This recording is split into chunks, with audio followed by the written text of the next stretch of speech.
Good morning everyone. आज हम discuss करने वाले हैं क्रेब चक्र के ऊपर बेटा, क्रेब साइकिल के ऊपर।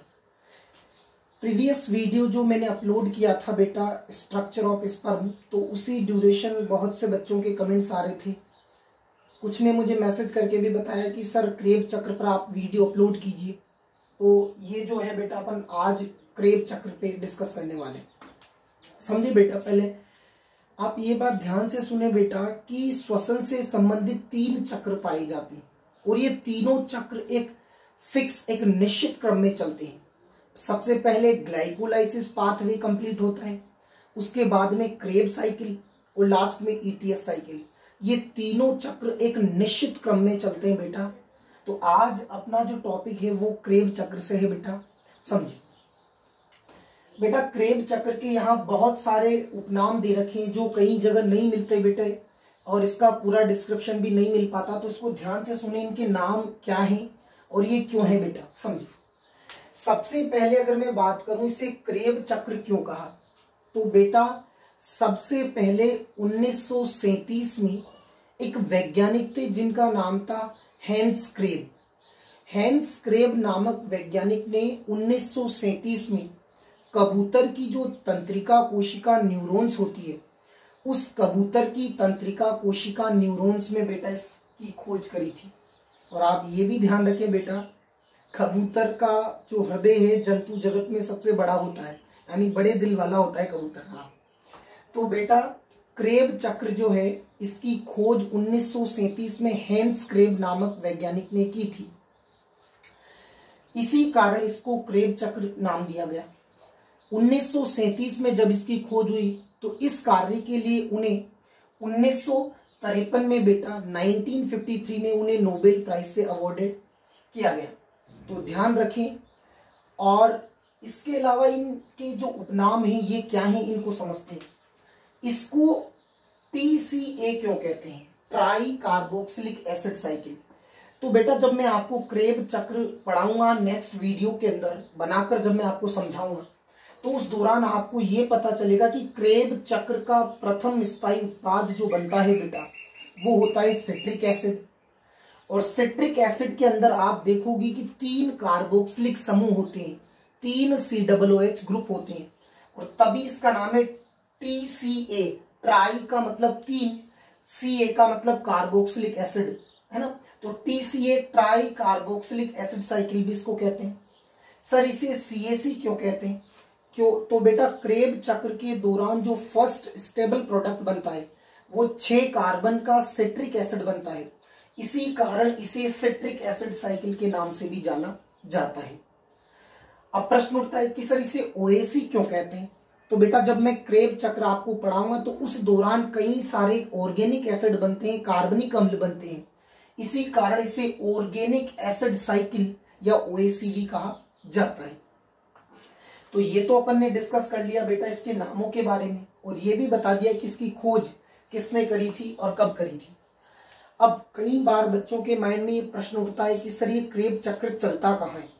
तो बेटा क्रेब चक्र वास्तविकता में माइटोकॉन्ड्रिया की मैट्रिक्स में चलता है। माइटोकॉन्ड्रिया की मैट्रिक्स में इस चक्र को चलने के लिए जितने भी एंजाइम्स की जरूरत होती है वो सारे के सारे एंजाइम उपलब्ध होते हैं। कुछ ये मान लेते हैं कि ये माइटोकॉन्ड्रिया की आंतरिक झिल्ली में चलता है, पर ऐसा नहीं है बेटा। कुछ एंजाइम्स ऐसे होते हैं क्रेब चक्र के लिए जो जरूरी होते हैं, और वो माइटोकॉन्ड्रिया की आंतरिक झिल्ली से संबंधित होते हैं, अन्यथा ये चक्र बेटा माइटोकॉन्ड्रिया की मैट्रिक्स में चलता है।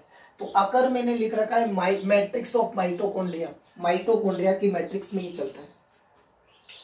इसके अलावा क्या बताया बेटा, मैंने जैसा कि आपसे कहा है कि इसके पहले ग्लाइकोलाइसिस कंप्लीट होता है, और ग्लाइकोलाइसिस पाथवे बेटा उसमें ग्लूकोज के एक मॉलिक्यूल का अपघटन होगा और 2 पायरुविक एसिड बनते हैं। यानी ग्लाइकोलाइसिस पाथवे के दौरान एक ग्लूकोज के मॉलिक्यूल से 2 पायरुविक एसिड के मॉलिक्यूल बनते हैं, और वो 2 पायरुविक एसिड ही फर्दर क्रेब साइकिल के दौरान बेटा आगे जाएंगे।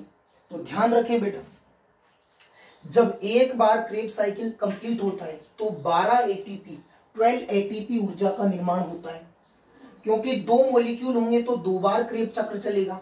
इस वजह से 24 एटीपी का निर्माण होता है। और ये क्वेश्चन मोस्ट इंपोर्टेंट है बेटा, कई बार एग्जामिनेशन के पॉइंट ऑफ व्यू से पूछा गया है या पूछा जाता है कि क्रेब चक्र में शुद्ध रूप से कितने एटीपी बनते हैं। तो क्रेब चक्र जब भी चलेगा बेटा तो एक बार में 12 एटीपी बनते हैं, और चूंकि एक बार जब ये होता है तो 2 मॉलिक्यूल एंटर करेंगे, मैं बताऊंगा, तो 24 एटीपी बनते हैं क्रेब चक्र के दौरान।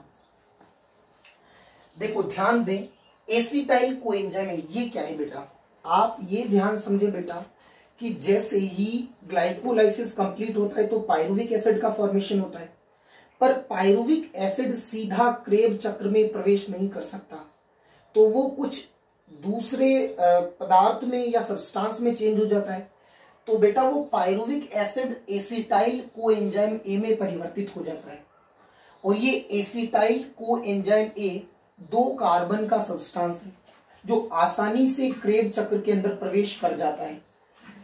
चूंकि बेटा एसिटाइल कोएंजाइम ए ऐसा सब्सटेंस है जो क्रेब चक्र और ग्लाइकोलाइसिस दोनों को कनेक्ट करने का काम करता है, इसी कारण ये प्रश्न महत्वपूर्ण है बेटा एग्जामिनेशन के पॉइंट ऑफ व्यू से कि एसिटाइल कोएंजाइम ए को connective link between glycolysis and Kreb cycle, इन दोनों के बीच की योजक कड़ी माना जाता है बेटा। क्यों? क्योंकि इन दोनों चक्रों को जोड़ने का काम करता है एसिटाइल कोएंजाइम ए। ध्यान रखें बेटा, कई बार ये भी प्रश्न पूछा जाता है कि पूरा क्रेब चक्र चलता है एक बार, तो उसमें कितनी बार ऑक्सीकरण अभिक्रियाएं होती है। तो आप ये भी ध्यान रखें बेटा कि इन 1 क्रेब साइकिल जब एक बार चलेगा तो 4 ऑक्सीडेशन की रिएक्शंस कंप्लीट होती हैं बेटा। क्रेब चक्र जो है बेटा उसके अंदर 6 कार्बन के भी कार्बनिक अम्ल बनेंगे, 5 कार्बन के भी बनेंगे और 4 कार्बन के भी बनेंगे। जो मैंने बता दिया है उनकी नंबर कितना होता है, 6 कार्बन का अगर कोई कार्बनिक अम्ल बनेगा तो वो 4 बनेंगे बेटा, 5 कार्बन का 1 बनेगा अल्फा कीटो ग्लूटारिक एसिड, और 4 कार्बन के बनेंगे 4। लेकिन प्रश्न सिर्फ यहां से पूछा जाता है कि ये 5 कार्बन का सब्सटेंस, तो ध्यान रखें बेटा 5 कार्बन का सब्सटेंस होता है अल्फा कीटो ग्लूटारिक एसिड। ठीक है बेटा, इससे क्वेश्चन पूछा जाता है। नेक्स्ट वीडियो में अपन क्रेब साइकिल की पूरी साइकिल बनाएंगे और उस पर डिस्कस करेंगे। Thanks a lot for watching मी। आप इसका स्क्रीनशॉट लेकर नोट्स भी मेंटेन कर सकते हैं।